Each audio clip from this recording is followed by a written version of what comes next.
আসসালামু আলাইকুম। HSC 25 batch already একটা কথা প্রচলিত হয়ে আছে যে ভাই এবার হচ্ছে অন্তর্বর্তীকালীন সরকারের আমলে যে প্রথম এইচএসসি একটা এক্সাম হতে যাচ্ছে, এইটা নাকি বাংলাদেশের সর্বকালের ইতিহাসের সব থেকে কঠিন এক্সাম হবে, গিভেন দ্য ফ্যাক্ট যেখানে শর্ট সিলেবাস দেওয়া আছে। অ্যান্ড আমরা বলতেছি মূলত যে এইচএসসি 25 ব্যাচের এক্সামটা নাকি এবার সব থেকে বেশি হার্ডেস্ট হবে। তো এই ক্ষেত্রে আমার করণীয় কি, আদৌ কি কঠিন হবে কিনা, বা এই কথাটা কারা বলতেছে, এই পুরাটার একটা বিস্তারিত ব্যাখ্যা তুমি জানবা। বিশেষ করে তোমার তোমার স্টুডেন্ট লেভেল, মানে তোমাকে যদি বলি ভাই তুমি কেমন স্টুডেন্ট, তোমার উত্তর যদি এমন হয় যে ভাই আমি খুব বেশি ভালো স্টুডেন্ট না, আপনি আমার খারাপ স্টুডেন্টই বলতে পারেন, হালকা পাতলা কিছু পড়াশোনা করছি, তাহলে তোমার এই ভিডিওটা থেকে সব থেকে বেশি আউটপুট আসবে। শুরু করি জিনিসটা কারা করছে। এক কথায় এক লাইনে আমি তোমাকে যদি বলি যে এই জিনিসটা কারা করে, তারা হইতেছে এক প্রজাতির ভালো স্টুডেন্টরা করছে। আমি তোমাকে এই আইরনিটা যদি বুঝাইতে পারি তাহলে আই গেস এই ভিডিওটা সার্থক হবে। কারণ এইটা যদি তুমি বুঝো তাহলে তোমার এইচএসসি এক্সাম এমনিই ভালো হবে। কারণ তুমি দেখলে বুঝবা যে পরীক্ষা ব্যাপারটা না একটু কেমন জানি, অনেক পড়ে গেলেও একটা পরীক্ষা খুব একটা ভালো হয় না, আবার কিছু পড়ে নেই তাও ভালো হয়েছে। খেলাটা কিন্তু এইখানে আছে। তো জিনিসটা বোঝা আমাদের প্রত্যেকের দরকার। আসো একটু চিন্তা করে দেখি, যদি একটা এক্সাম কঠিন হয়, এই কঠিনের সংজ্ঞাতে আমরা একটু পরেই আসবো। এই সংজ্ঞাটা তুমি যদি বুঝো, কোন এক্সাম তোমার কাছে কঠিন লাগবে না। একটু ব্যাখ্যা আছে, ছোট্ট একটু ব্যাখ্যা আমরা আসবো। বাট তার আগে একটু দেখি, যদি এক্সাম কঠিন হয়, সংজ্ঞা আমি এখনো বুঝি না, জাস্ট আমি বলতেছি এক্সাম ভাই অনেক কঠিন হবে। যেমন আমরা দেখি যে আমাদের একদম নিয়ারেস্ট কোনো বছরের পরীক্ষা যদি অনেক কঠিন হয়ে থাকে, সেটা সবাই বলবে 2018 সাল। 2018 সালের পরীক্ষা নাকি অনেক কঠিন হয়েছিল, এটা আমিও মানি, সবাই মোটামুটি মানে। তো তুমি যদি 2018 সালের প্রশ্নটা ধরে একটু অ্যানালাইজ করো, তুমি কিছু ফ্যাক্টর পাবা, এবং ওইটার কি কি সুবিধা অসুবিধা আছে সেগুলো সেম থাকবে। তো আমরা আগে একটু সুবিধা অসুবিধা দেখি, দেন আমরা বুঝবো পরীক্ষা কঠিন হয় কেমনে, লাস্টে আমরা বুঝবো আদৌ কঠিন হবে কিনা। তো আসলে একটু সুবিধাগুলো দেখি। প্রথম সুবিধা, সেটা হইতেছে, এটা সুবিধার একটা অসুবিধা, সেটা হচ্ছে 95% পাওয়া একটু টাফ হবে।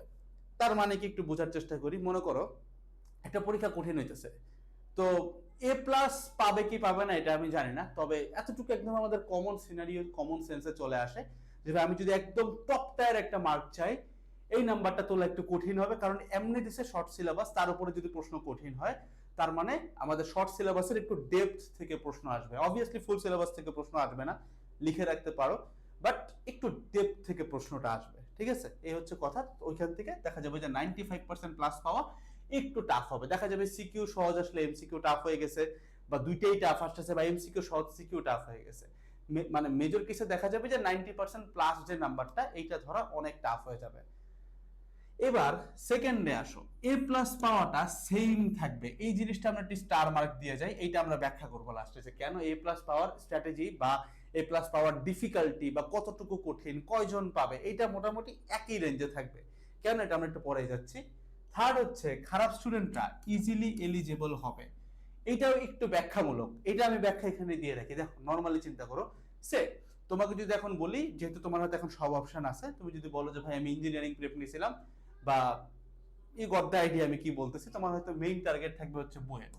এটা বাংলাদেশের একটা নর্মাল ব্যাপার ভাই, আমি এটারে মানে রেসপেক্টের চোখেই দেখতেছি। তুমি এইভাবে চিন্তা করো, আমার কোনো সমস্যা নেই। অ্যাডমিশন টেস্টে আসলে তখন দেখবা বুয়েট চুয়েট কুয়েট টুয়েট সব নিয়ে চিন্তা করতেছো। বাট প্রাথমিকভাবে অ্যাটলিস্ট এইচএসসি এক্সামের আগে, রেজাল্ট দেওয়ার আগ পর্যন্ত ইঞ্জিনিয়ারিং পাবলিকদের মেইন টার্গেট বুয়েট থাকে। আমি তোমার এই বাচ্চা বয়সের চিন্তাটাকে শ্রদ্ধা করি। এখন একটু চিন্তা করো বুয়েটের এলিজিবল লিস্ট। 2018 সালের বুয়েটের এলিজিবল লিস্ট তুমি যদি দেখো, আমি এক্স্যাক্টলি শিওর নাও হইতে পারি, মানে ভুল হইতে পারি, বাট খুব বেশি নড়চড় হবে না। খুব সম্ভবত জিপিএ 25-এর মধ্যে 22.5-এর মতো চাইছিল, এরকম একটা ঘটনা ঘটানোর কথা। অথবা এমন নাম্বার ছিল যে জাস্ট এ প্লাস পাইলেই হবে। মুদ্রা কথা, যখনই এইচএসসি এক্সামটা একটু কঠিন হয়ে যায়, তখন বুয়েটের এলিজিবল লিস্ট এমন থাকে যে জাস্ট এ প্লাস কোন রকম উঠাও ভাই, তাইলেই তোমার হয়ে গেছে। ঠিক আছে, তাইলেই তুমি বুয়েট এলিজিবল হচ্ছ। কেন? কারণ আমাদের এই নাম্বারটা তো উঠতেছে না। এই 90% প্লাস নাম্বার যদি না উঠে, একটা নর্মাল সিনারিও চিন্তা করো, বুয়েট বলতেছে আমরা 20,000 পাবলিকের পরীক্ষা নিব। এখন বাংলাদেশ জুইরা মনে করো 90% নাম্বার পাইছে 10,000, তাহলে এখন তারা যেই সার্কুলারই দেখ না কেন 20,000 স্টুডেন্ট তো আসতেছেই না। তো এই ঘটনাটা তখন যেটা দাঁড়ায়, এলিজিবল হওয়াটা কিন্তু সহজ হয়ে যায়। But here comes another catch, সেটা হচ্ছে এ প্লাস পাবো কেমনে ভাই? আপনি বলতেছেন, মানে ঝামেলা একটু একটু প্রবলেমেটিক, কিন্তু বুঝো যে ঠিক আছে ভাই বুঝলাম যে এলিজিবল হইতে আমার এ প্লাস পাইলেই হয়ে যাচ্ছে, কিন্তু ভাই প্রশ্ন তো কঠিন, এ প্লাস পাইলে কেমনে হবে? এই that brings us to the second point. সেটা হচ্ছে সেকেন্ড পয়েন্ট বলতে আমাদের ডেফিনেশন, যে ভাই পরীক্ষা কঠিন বলতে কি বোঝায়, কঠিন মানে কি। আমি বিশ্বাস করি এবং আমি একদম গ্যারান্টি দিয়ে বলতে পারি তুমি এমন জিনিসটা চিন্তা করো নাই কখনোই। তুমি আজকে বৈশা যে কোনো কোশ্চেন ব্যাংক, বুয়েট চুয়েট কুয়েট রুয়েটের কোশ্চেন ব্যাংক দেখতে পারো, কিংবা এইচএসসির যে কোনো ইয়ারের প্রশ্ন দেখতে পারো, ইনক্লুডিং 2018 সাল, 17 সাল, 16 সাল, যা খুলো, মানে যখন ফুল সিলেবাস ছিল তখনেরটাও দেখতে পারো, শর্ট সিলেবাসেরটাও দেখতে পারো, the ratio remains the same. তুমি সবসময় দেখবা দুইটা রেশিও পাওয়া যায়, একটা হচ্ছে 80% রেশিও আর একটা হচ্ছে 20% রেশিও। তার মানে যে কোনো প্রশ্ন প্যাটার্নের মধ্যে 80% সবসময় মধ্যম ক্যালিবারেরই থাকে। মধ্যম ক্যালিবার অ্যাজ ইন তুমি যদি বিগত বছরের টেস্ট পেপার দেখে যাও, আমার একটা ভিডিও ছিল, আমি প্রত্যেককে রিকমেন্ড করব দেখতে, যে কিভাবে শুধুমাত্র টেস্ট পেপার পড়ে, জাস্ট টেস্ট পেপার পড়া, কোনো কোর্স কোনো কিছু না করে জাস্ট টেস্ট পেপার সলভ করে এ প্লাস পাওয়া যায়। এটা নিয়ে আমার একটা ভিডিও আছে, তুমি দেখে আসতে পারো, খুব বিস্তারিত বলা আছে। তো মোদ্দা কথা, এই 80% নাম্বার এমন ভাবে দেওয়া হয় সো দ্যাট তুমি জাস্ট বিগত বছরের মোটামুটি যদি, মানে ওই যে বলছিলাম না যে ইউনিক প্রশ্ন উঠাইতে হয়, বিগত বছরের ইউনিক কিছু 10টা থেকে 12টা প্রশ্ন যদি তুমি করতে পারো সিকিউ, তাহলে তোমার কমন আসবে। আর এমসিকিউর ক্ষেত্রেও তুমি যদি ইউনিক মোটামুটি 50টা কোশ্চেন পিক করতে পারো এমসিকিউতে, ইউনিক কোশ্চেন কি এটা বুঝতে হলে তোমাকে অবশ্যই ওই টেস্ট পেপারের ভিডিওটা দেখতে হবে। আমি খুব সুন্দর করে ব্যাখ্যা করছি, নাকি আমি ওখানে চ্যালেঞ্জও দিছি যে কমন আসবে এই থ্রুতে, ওইটা একটু দেখতে হবে ভাই কষ্ট করে, ঠিক আছে? তো মোদ্দা কথা, এই 80% নাম্বার না সবসময় মিডিয়াম ক্যালিবার হয়। তার মানে তোমাকে যদি বলে প্রশ্ন ভয়ঙ্কর কঠিন হয়েছে ভাই, সুইসাইডাল লেভেলে কঠিন, তারপরেও এই জায়গাটা সেম থাকবে। প্রশ্ন খুব সহজ হয়েছে, অনেক সহজ, তারপরেও এই জায়গাটা সেম থাকবে, দ্যাট ইজ এই জায়গাটা সবসময় মিডিয়াম রেঞ্জে পড়ে। এবার আসো বাকি 20%। এখন এই 28টি কিন্তু আমি সিকিউ এমসিকিউ বোথের ক্ষেত্রে বলতেছি। লাইক ধরো সিকিউ 80% মানে কি, 8টা আছে, 8টা 80% মানে 6টা বা 5টা এরকম সিকিউ, ঠিক আছে? ঠিক একইভাবে এমসিকিউর 80% মানে কি, ধরো এমসিকিউ আসছে তোমার 25টা, 25টার 80%, ঠিক আছে? মনে করো 17টা বা 16টা, এগুলো সবসময় মিডিয়াম রেঞ্জের থাকে। এখন এই যে 20% ভাই বাকি পড়লো, এই 20%-এর ক্রাইটেরিয়াটা কেমন হয়? এই 20%টা সবসময় একটু কঠিন হয়, সবসময় একটু কঠিন হয়। তার মানে তোমার সিকিউ আছে 8টা, 8টার মধ্যে মোটামুটি তোমার 2টা সিকিউ তুমি দেখবা একটু কঠিন, একটু কঠিন না মোটামুটি কঠিন। এইবার এই যে প্রশ্ন কঠিন হয়েছে কি হয় নাই, এই জাজমেন্টটা আমরা ডেভেলপ করি কিসের উপরে জানো? শুধুমাত্র এই 20%-এর উপরে। তুমি যদি এইটা মাথার মধ্যে একবার হ্যামার করতে পারো, তোমার পরীক্ষা খারাপ হওয়ার চান্স নাই বলা যায় মোটামুটি।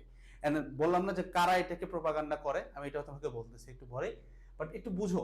তুমি যে কোনো প্রশ্ন উঠায় দেখো, 2018 সালের প্রশ্ন উঠায় দেখো, আমি বলতেছি না একটা চ্যাপ্টার খুলতে, তুমি 18 সালের পুরো সাল ওয়াইজ একটা প্রশ্ন উঠাও, একটা বোর্ডের 18 সালের 8টা সিকিউ 25টা এমসিকিউ উঠায় দেখো, তুমি একদম এক্স্যাক্টলি এই রেশিওতে দেখবা যে 80% প্রশ্ন সবসময় একই রকমই ছিল, একদম সেম ধাঁচের। কিন্তু এই যে 20% প্রশ্ন, এই 20% প্রশ্নটা দেখা গেছে 18 সালে অনেক বেশি কঠিন ছিল, 19 সালে একটু কম কঠিন ছিল, 22 সালে আর একটু কম কঠিন ছিল। That's the thing. তার মানে তোমার পরীক্ষার প্রশ্ন কঠিন হয়েছে কি হয় নাই, আমি আবারও বলতেছি ভাই, এই জিনিসটা সবার মাথায় ঢুকে না, তোমার মাথায় ঢুকলে বুঝবা যে হয়েছে। পরীক্ষার প্রশ্ন কঠিন হয়েছে কি হয় নাই, পুরো জিনিসটা ডিপেন্ড করে তোমার এই 20%-এর উপরে। তাহলে এবার একটু চিন্তা করো, in a common case scenario প্রশ্ন যদি কঠিন হয়, তার মানে আমরা বুঝতেই পারতেছি বুয়েটের এলিজিবল লিস্ট মোটামুটি সহজ সাপটা হবে, মানে মোটামুটি 85% 80% হয়ে যাবে। তাহলে একটু বোঝার চেষ্টা করো, প্রশ্ন অনেক কঠিন হলো, 20% গেছে জাহান্নামে যাক, এটা বাদ, আমার জায়গা তো এইটা তো একই আছে। এবার ঘটনাটা কই ঘটছে, that brings us to the third point. এই জায়গাটা বুঝতে হবে তোমাকে ভাই, এই মানুষগুলোকে চিনতে হবে। নরমালি বুঝো, এই যে তুমি জিনিসটা বুঝা গেলা, এখন বুঝো এই জায়গাটা আরেকটু ক্লিয়ার করে বুঝো। এই যে 80% হয়েছে কি ভাই, তোমার মিডিয়াম মধ্যম, তাই না? আর বাকি 20% কি হইতেছে ভাই? বাকি 20% হইতেছে তোমার কঠিন। এই জায়গাটা একটু বুঝো, ভালো স্টুডেন্টদের সমস্যাটা কোথায়, কেন তোমার প্যারাটা দিছে। যদি তুমি যাই না গেলা যে ভাই আমার যদি প্রশ্ন কঠিন হয়, ইন টার্মস আমি ধরতেছি প্রশ্ন কঠিন, আগে আমাদের সংজ্ঞা অনুযায়ী আসে ভাই, এটা হচ্ছে লজিক দিয়ে প্রুফ করা। প্রশ্ন যদি অনেক কঠিন হয়, তার মানে কঠিন কই হয়েছে, 80% কিন্তু আগের মতোই আছে, একদমই এক, সববারই একই হবে, সহজ ও কঠিন আর একই থাকে। কঠিন হয়েছে কোথায়? এই 20%, তার মানে 20% একটু বেশি কঠিন হয়েছে, তাই না? কিন্তু এবার খেলা দেখো, এটা যদি কঠিন হয়ে যায় তার মানে আমরা একটু আগে প্রুফ করে আসছি যে তার মানে বুয়েটের এলিজিবল লিস্ট নরমাল হবে, মানে এতটাও টাফ হবে না, হয়তো 90% যাবে না, তাহলে কত পার্সেন্ট যাবে, ধরো 85% যাবে বুয়েটে। তাহলে এবার একটু চিন্তা করো, একটা খারাপ স্টুডেন্ট চাইলেই এই নাম্বারটা উঠাইতে পারে, মানে এই যে মিডিয়াম নাম্বারের যে জিনিসটা আসছে, তার যদি প্রিপারেশন জিরো থাকে, ডেসক্রিপশন বক্সে রুটিন দেওয়া আছে, তুমি যদি এই অনুযায়ীও পড়াটা শেষ করো ভাই, তোমার পক্ষে এই নাম্বারটা তোলা ইজি, এনি ডে পসিবল। এবার একটু বুঝো, তুমিও তো এই নাম্বারটা পিক করতেছো, ওই ভালো স্টুডেন্টও তো এই নাম্বারটা পিক করতেছে, খেলাটা বুঝতেছো? মানে এই প্রশ্নটা মনে করো এরকম কঠিন, তুমি রিলেট করতে পারবা কিছু কিছু চ্যাপ্টার আছে যখন আমরা ক্লাস টেস্ট দিতাম কলেজ লাইফে, অনেক আগের কথা, তোমার লাইফের কথাই বলতেছি, তুমি বলছো কিন্তু এরকম যে মামা এই স্যার এত কঠিন প্রশ্ন করে, এটা পড়লেও পারবি না, না পড়লেও পারবি না, বাদ দে, পড়বো না, চিল করে। এই কঠিনটা এতটা কঠিন করে অনেক সময় যে তুমি মনে করো খারাপ স্টুডেন্ট, তুমিও পারবা না, অনেক ভালো স্টুডেন্ট সেও পারতেছে না, তার মানে তখন দেখা যায় এই 20% সবার আউট অফ হ্যান্ড চলে যায়। তাহলে এবার বুঝো, ভালো স্টুডেন্টদেরও খেলার জায়গা এখন এই 80%, খারাপ স্টুডেন্টদেরও খেলার জায়গা কোথায় ভাই, এই 80%। এখন তুমি যেহেতু আগে থেকে জানো যে ভাই কঠিন মানে 20% কঠিন, বাদ ফেলাই, 80% ফোকাস করি, বইটাতে এটা দিয়ে এলিজিবল হওয়া পসিবল। তুমিও এটা জানো, তুমি মনে করো খারাপ স্টুডেন্ট, ধরো আমি খারাপ স্টুডেন্ট, আমি এটা জানি, আমি এলুজি এখন পড়াশোনা করতেছি, ভালো স্টুডেন্টও পড়াশোনা করতেছে, এখন বুয়েটে আমরা দুইজনে এলিজিবল হয়ে গেলাম। এবার কিন্তু বিপদটা শুরু, কারণ তুমি দেখবা প্রতি বছর অনেক অনেক অনেক ভালো স্টুডেন্ট তার স্বপ্নের ভার্সিটিতে যাইতে পারে না, কোনো একটা কারণে যাইতে পারে না, হয়তো তার তাকদিরে নাই, অথবা সে কোনো একটা ভুল করছে, এরকম অনেক কারণে সে চান্স মিস করে। দেন অনেক খারাপ স্টুডেন্ট বলা যায় না, কাউকে খারাপ বলতে চায় না, বাট মনে করে যার পড়ালেখা খুব একটা ভালো ছিল না, সে কিন্তু চায় বুয়েটে একটা জায়গা নিয়ে নেয়। এইখান থেকে ওই খারাপ ভালো স্টুডেন্টের খারাপ স্টুডেন্টের প্রতি একটা হিংসা আসে, সহজাত প্রবৃত্তি, একটা ইগো আসে, দ্যাটস ওয়াই ও তোমাকে এটা জানাইতে চায় না, তুমি যেন না জানো, দ্যাটস ওয়াই ও আগে থেকে, আমি এটা একদম খুব আগে থেকে এটা প্রেডিক্ট করতে পারতেছিলাম। ইনফ্যাক্ট নীরবের সাথে আমি এটা অনেকক্ষণ কথাও বলছিলাম, অনেক আগে, এটা আজকের কথা না, মানে জানুয়ারির পরে পরে হবে আর কি। তো নীরব বলতে হচ্ছে কি আমাদের অ্যাডমিন যে আর কি, তোর সাথে কথা বলতেছিলাম যে ভাই এবার দেখবে একটা প্রোপাগান্ডা আসবে যে পোলাপান সবাই বলা শুরু করবে যে অন্তর্বর্তীকালীন সরকার মানে কঠিন প্রশ্ন করবে।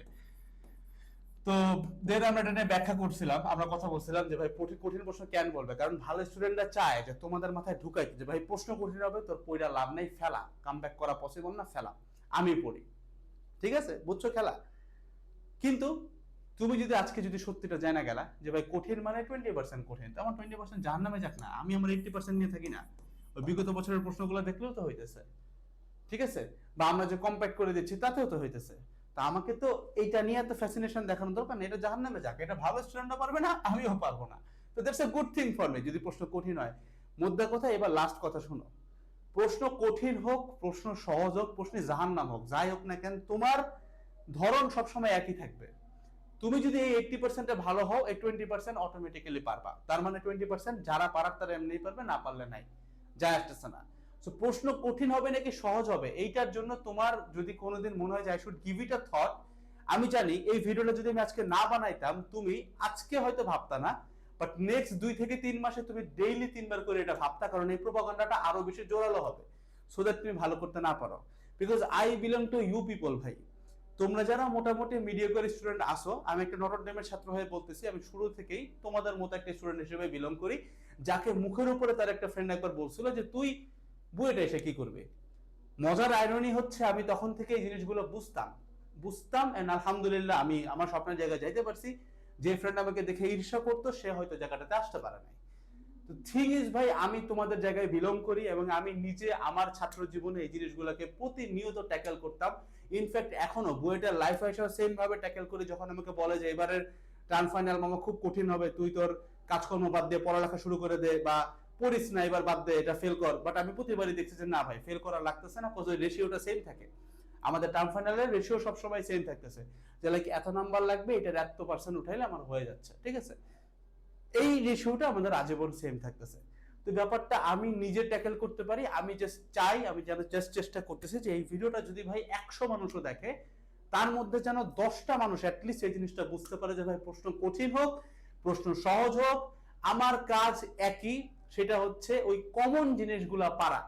এক্সট্রা কঠিন জিনিস ওটা এমন জিনিস যে আমি পড়লেও পারবো, না পড়লেও পারবো না, মানে পড়লেও পারবো না, না পড়লেও পারবো না, সেটা বাদ, ওইটা বাদা যা আছে ওইটা হচ্ছে আমার মেইন ফোকাস। এই জিনিসটা জাস্ট তোমার মাথায় ঢুকানো ছিল, আমার এটার মেইন উদ্দেশ্য। তো ভাই প্রশ্ন কঠিন হইলে বা পরীক্ষার প্রশ্ন যাই হোক না কেন ভাই, এই হইতেছে তোমার পুরা কাইচাল পুরা ব্যাপার। আমি কিন্তু কোনোবারই বলতেছি না পরীক্ষার প্রশ্ন কঠিন হবে নাকি সহজ হবে। ইনফ্যাক্ট অ্যাজ এ স্টুডেন্ট তোমার এটা নিয়ে বদার থাকাই উচিত না যে পরীক্ষার প্রশ্ন কঠিন হবে নাকি সহজ হবে। আমি জানি না কি হবে, বাদ দাও। যদি কঠিন হয় তাহলে কোথায় কঠিন হবে? ওই যে 20% ছিল সেই 20% কঠিন হবে। কঠিন হোক, আমার এই সুবিধা, বইটির এলিজিবল লিস্ট নেমে যাবে। আর সহজ হবে হোক, আমার সমস্যা নাই তো। আমি তো 80%, ওই একই তো, কথা তো একই, রেশিওটা তো সেমই থাকতেছে। তো মুদ্রা কথা ভাই, পরীক্ষার প্রশ্ন কঠিন নাকি সহজ এই জিনিসটা জাজমেন্ট করা হয় ওই 20%-এর উপরে, যে 20% কারোরই হাতে থাকে না। এবং এই জিনিসটা হয়তো তুমি জানতা না, বাট তোমার একটা ভালো স্টুডেন্ট, তোমার একটা ফ্রেন্ড যে খুব জানে, সে কিন্তু ঠিক মতো জানে। ও জানে দেখেই তোমার ওই পড়ালেখাটাকে ডিসরাপ্ট করতে চায় যে মামা পরীক্ষা প্রচুর কঠিন হবে, ওই হাসিনার আমল গেছে, এবার অনেক কঠিন প্রশ্ন হবে, সো ভাই একদম তুই পড়ালেখা বাদ দিয়ে দে, লাভ হবে না, অন্য কিছু চিন্তা কর, কোন রকম কিছু একটা হইলেই হবে। চায় না জাস্ট যে তুমি যেন বুয়েট ঢাবি মেডিকেলে এলিজিবল হও। তোমার হয়তো বিশ্বাস হইতেছে না, আমি তো অনেক সিনিয়র, তোমার থেকে তো অনেক সিনিয়র, তুমি 25 ব্যাচ, আমি 20 ব্যাচ, 5 বছর সিনিয়র। তো ভাই আমি আমার লাইফে অনেক কিছু দেখছি, ওখান থেকে আমি তোমাকে বলতেছি তোমার আশপাশেই এরকম ফ্রেন্ড আছে যারা এমনি চিন্তা করে। ঠিক আছে, I just don't want heart people. আমি চাই না তুমি এই ভিডিওটা ওদেরকে দাও, শেয়ার করে জানাও, আমি চাই না। আমি চাই তুমি তোমার একটা ভালো ফ্রেন্ড কেটে দাও, সো দ্যাট সে ডেভেলপ করতে পারে নিজেকে। That's all about the whole video. আসসালামু আলাইকুম সবাইকে, টাটা।